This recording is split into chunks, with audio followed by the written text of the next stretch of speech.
Gork reyndi með brögðum að komast yfir lykilinn til þess að kynna sér að hvaða útgöngudyrum hann væri. Síðan ætlaði hann að opna og hverfa á braut áður en Helmer reyndi grun í neitt. En það var ekki auðvelt. Hvernig það með fangan okkar? Drekkaðu te? Já, víst drekkum við te ef okkur boðið. Og ekki hefðu við heldur á móti því að fá okkur bíta.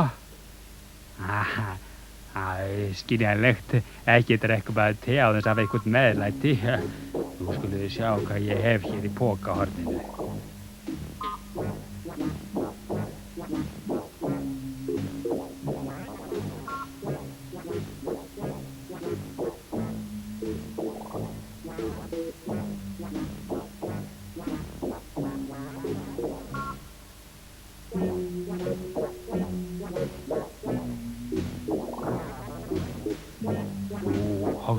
Við og hafi sjálfur smíðað skápinn.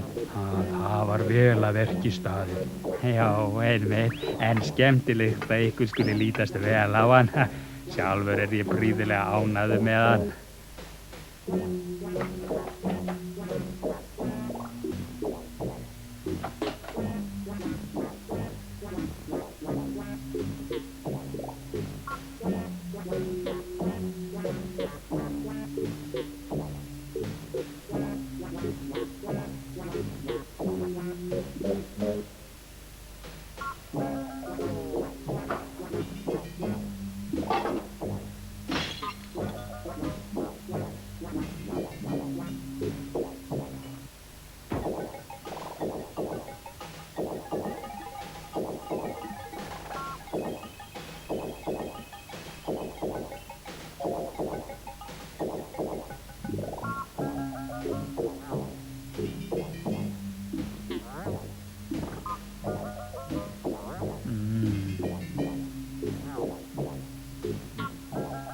Allt var svo gómsætt og það var ánægilegt að sitja þarna í herberginu hans Helmers og drekka te.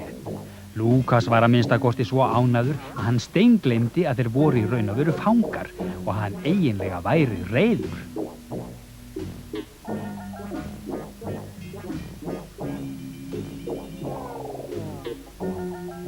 Helmer sagði frá því að hann hefði einu sinni reynt að fá bók að láni úr bókasafni Sarató.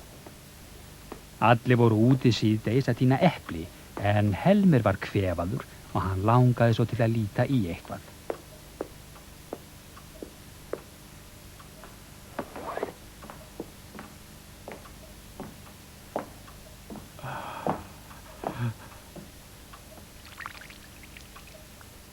Hvað ertu að gera hérna? Já, ég sko... Hvers vegna ertu ekki að tína epli með hinum? Ég svo dæmalust kvefaður. Sýnd á þér hrafana. Hinn líka. Báða í einu. Þjófur. Nei, ég fullvissa, ég sver. Ég ætlaði bara að fá að láni. Það þýðir ekkert að sverja. Nei, fyrirgefðu. Hér á að biðja leyfis. Jú, en mér datt í hug. Þér datt í hug að ég myndi neita. Nei, jú. En ég geri það ekki. Þú mátt fá bókina að láni. Hún er nefnilega ágæt. En ef þú hefði tekið fram lélega bók, hefði ég klemt saman á þér gogginn. Þið getið rétt ímyndað ykkur hvað ég var hræddur í þetta sinn. Jú, hefurðu fengið fleiri bækur að láni? Ertu alveg frá þér. Síðan þetta var hef ég ekki þorað að standa augliti til auglitis við hann. Það er aldrei að vita hvað honum getur til hugar komið. Lúkas velti því fyrir sér hvernig það væri að vera eins slæmur og Sarató. Og hann mundi eftir matborðið Sarató, sem þeir gengu framhjá þeir komu til hallarinnar. Það hlýtur að vera einmannlegt að vera svona mikið illmenni. Ef Lúkas hefði haft annað eins hlaðborð fyrir framan sig, sæti hann þar ekki einn, heldur væri alltaf með hóp af góðum kunningjum og vinum hjá sér.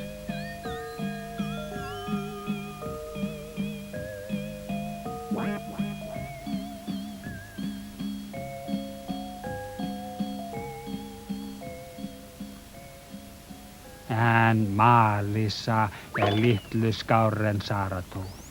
Enginn má koma nálægt eldamennskunni hennar. Eitt sinn bætti varðfugl pipar í súpuna hjá Malísu. Og þegar að Malísa sá það, varð hún svo öskureið að hún hvolfdi allri súpunni yfir hann. Sem betur fer var súpan ekki sjóðandi heit.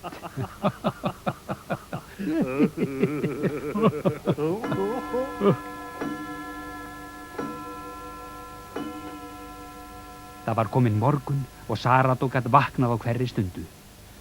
Hörðu, Helmer, farðu í rúmið. Morgunsvefnin hefur mest að segja.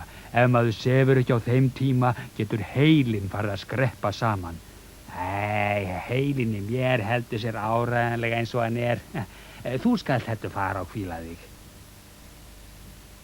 Helmer, heitir ekki Helmer. Það er eins og einhver sé að kalla á þig. Hvað segir þið? Ég heyr ekki neitt. Nei, það var ekki nú á stundinni, en rétt áðan. Helmer, lágt eins og í fjarska.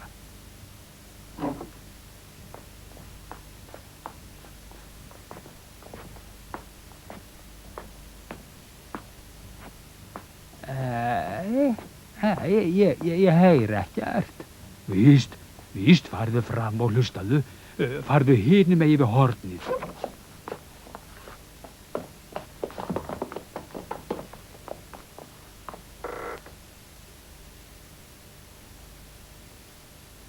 Sveiattan, þeir eru flúnir.